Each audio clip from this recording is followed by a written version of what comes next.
mileage may vary based on where you are, what your protocols and standard of operations kind of come into play as well. So always check with your agency or wherever you work and whoever you're working with to see how this applies to you. So we're going to be going over fluids and electrolytes and fluid the environment. So we know that the total body water is about 60% of the total body weight. Now, of course, this is more accurate in males typically than females. The more muscle mass you have, the more water you're going to hold. The more fat mass you have, typically the less water mass you're going to hold. So the 60% is based on more ideal body weight and usually more on males than females. But either way, water is abundant. There's lots of water, hopefully, in the body. Okay, most of your total body weight is water. Now that's going to be broken down into two different main compartments. You've got your intracellular fluid and you've got your extracellular fluid. And they're exactly what they sound like. So the intracellular fluid is going to be about 45% of that, and it's going to be the largest fluid compartment. It's going to have most of that fluid, and it's going to be in the cells themselves. The other part, the extracellular, this is the remaining part of it, and it's going to be divided up into two further categories, your interstitial and your intravascular. Now, your interstitial fluid, that's what's kind of in the tissues around the cells. It's not in the cells and it's not in the vascular space. It's the rest of it. So that makes up, the most of it. And then about 4.5% or so is going to be in your intravascular space, in your blood vessels themselves. Now, when we're talking about electrolytes are just a chemical that takes on an electrical charge when placed in water. Now, some of them, when they are dissolved in water, take on a positive charge. Those are going to be your cation. And then other ones are going to take on a negative charge, and those are your anions. And the way I remember this is your anions, A or AN in the medical terminology means without. So this is without your charge, your negative charge. Your major cations are going to be sodium, calcium, potassium, and magnesium. Now, your sodium and your calcium are going to be the greatest in the extracellular fluid, while your potassium and your magnesium are going to be the greatest concentration in the intracellular fluid. All right, so let's talk about sodium. Sodium is super important in the regulation of body water. It is the most abundant extracellular cation, and without it, we are not going to have adequate nerve impulse transmission, or we're not going to have adequate transfer of calcium in the cells, which means no muscle contractions. All right, most common source is going to be table salt. Regulation of the sodium is going to occur primarily in the kidneys, the reabsorption in the renal tubules, and aldosterone is going to be your regulator that's going to help regulate your sodium balance there. All right. Because of the salt's real high attraction for water, any alteration in sodium and water balance are going to be real closely related. An imbalance in one is usually going to lead to an imbalance in the other one. Now, your calcium. Calcium is necessary for bones and teeth. Of course, we know this, right? It also is an enzyme for blood clotting, and it's also required for your hormone secretion, the stability of a membrane and permeability of the cells, and muscle contraction. Of course, most of our most common source of calcium is going to be our dairy products, and there's some leafy greens and things like that as well. Your blood levels of calcium are going to be regulated by your parathyroid hormones, vitamin D, and calcitonin from the thyroid gland. Now, your potassium. All right, this is necessary for transmission of your nervous impulses, maintenance of your cardiac rhythms, and your skeletal smooth muscle contractions. You also have to have it for glycogen deposits in the liver and your skeletal muscles. So with this, it works with sodium. It trades places with sodium across the cellular membranes to maintain that kind of neutrality for the electrical charges.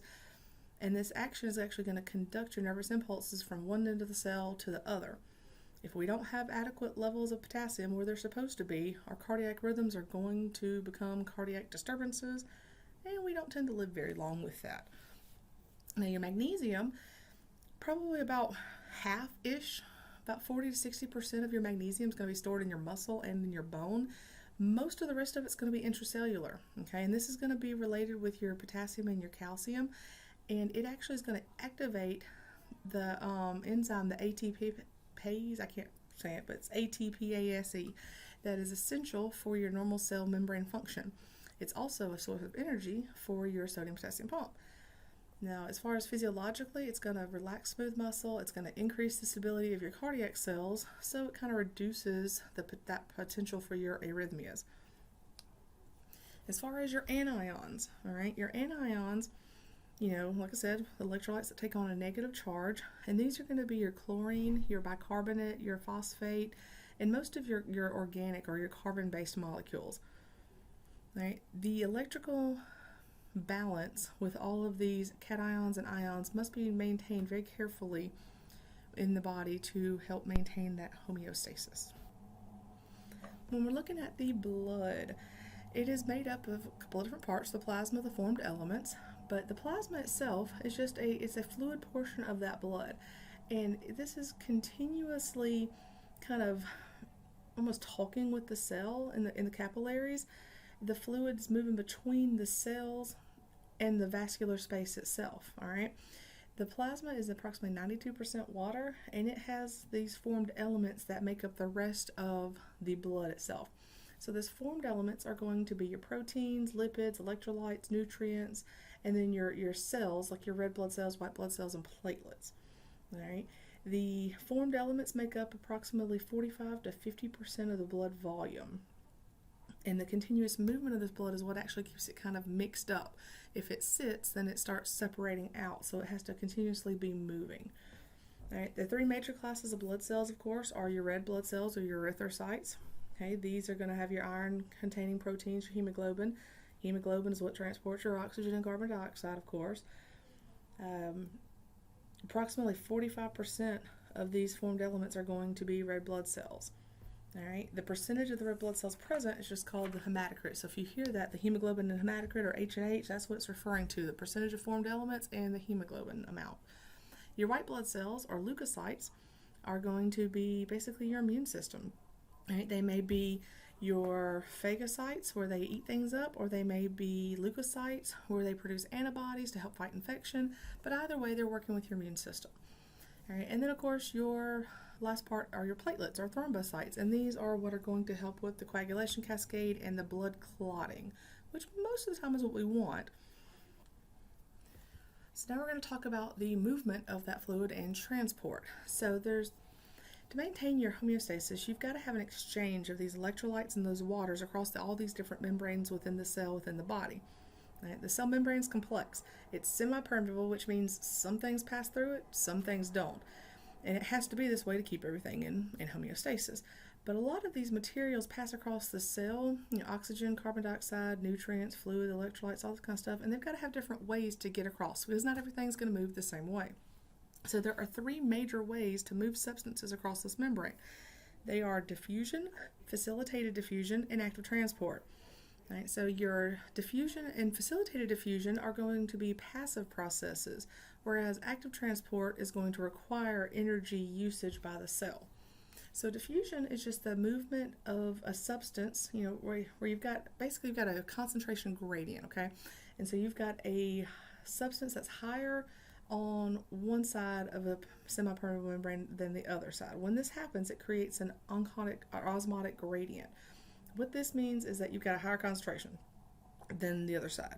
So when they are imbalanced, or you've got this gradient, things are going to try to equalize out. So if you have this going to move from the higher concentration to that lower concentration, that's just diffusion. It doesn't cost any extra energy. It's just diffusion of movement of the solute, right? The thing that's there.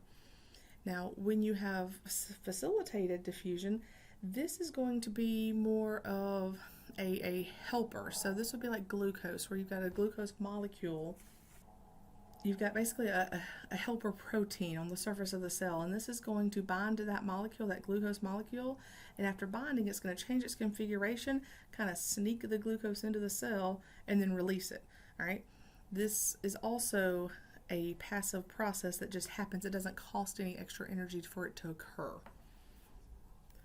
Now, when we're talking about osmosis, osmosis is a form of diffusion, but instead of we're talking about the solute, we're talking about the solvent. So this is water, basically. So we've got a higher concentration of water on one side than the other, and so water is actually going to readily diffuse across the cell membrane to try to equalize out.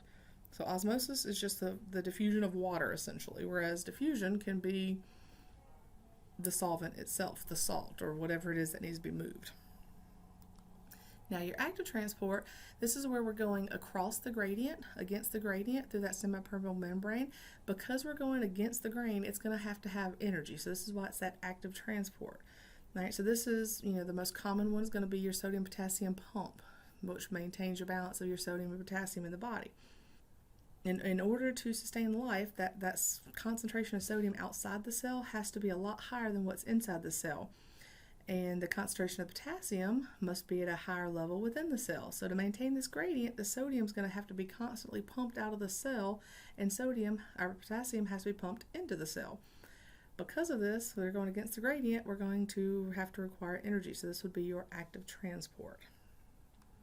Going back to that gradient that I mentioned just a few minutes ago, when we're talking about a gradient, we're going to refer to it very similarly like we do fluids as far as hypertonic, isotonic, and hypotonic state.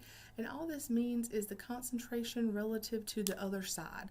So if it's a hypertonic solution, then the solute or the salt or whatever the particle is, concentration of the solution is higher on one side than the other.